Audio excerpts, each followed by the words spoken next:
রাধে রাধে বন্ধুরা, আজকের আমি তোমাদের দেখাবো গাছে আমি ওষুধ দিই কীভাবে।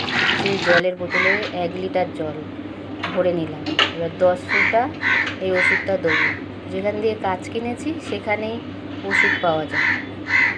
আর আমি সার বানাচ্ছি, সবজির খোসাও ফলের খোসা সব পচিয়ে, বুঝেছো? সারটা আর কিনবো না। এই যে ভালো করে এবারে আমি গুলিয়ে নেবো, নাড়িয়ে। আর এই লেবুটাকে আমি ততক্ষণ খুলে দিই।